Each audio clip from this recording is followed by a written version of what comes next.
So in the process of making the Becoming Human series, it's also important to realize that research is always changing. There's always new research coming out. So I wanted to make a little small companion series that goes along with the Becoming Human series to kind of help people digest or basically understand the complications of what's going on. So without further ado, tutorial fitness side quests.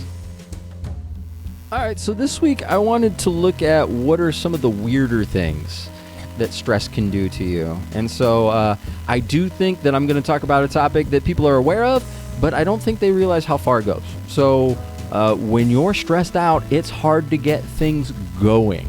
So I'm talking about constipation. We all go through it. We all have that problem. And so a lot of people think that the mechanisms that make that in place essentially are we're really stressed, so we're really uptight. And then so obviously when we're relaxed, it'll just happen. Okay.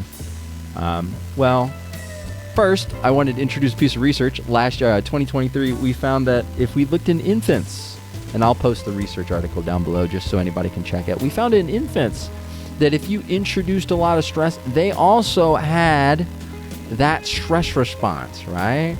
Meaning that this can be like a chronic thing. Like we could be chronically stressed all the time, meaning that there are probably people, actually we can guarantee there are people who are walking through this world who are just chronically constipated for the entirety of their life.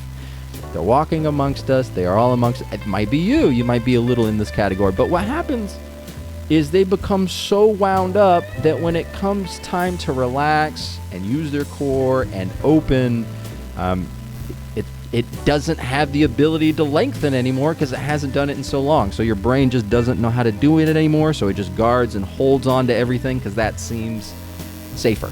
So sometimes what the body does to be safe is stranger than what it would actually do to make it feel better, but in this case it's trying to protect itself by holding on to whatever, because if we were out in nature and if you had to go in a really stressful moment, that's not really ideal. But it's also not ideal to hold it in for the entirety of your life. So a little bit of fun side quest to introduce into that stress discussion.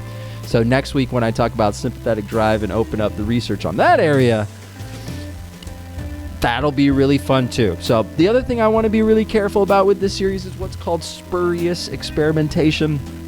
Just to be clear, and I am aware of this when we're talking about correlation, and I have to be careful. So for those of you who aren't aware, if we were to look at the rate at which people buy ice cream, this is a very famous example, by the way. If you look at the rate at which people buy ice cream, and if you were to look at the rate at which people commit murder, or if you were to look at how many carjackings happen, if you were to look at the lines, they might stack. Right? It doesn't mean that people who buy ice cream are more likely to commit crimes, right? Just because the lines match up. That's called spurious research.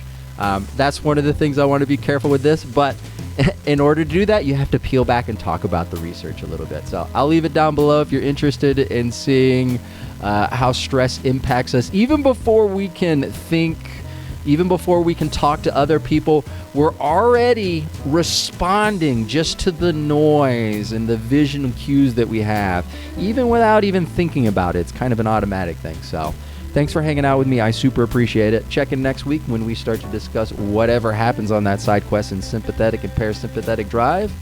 Other than that, have a great weekend. Peace.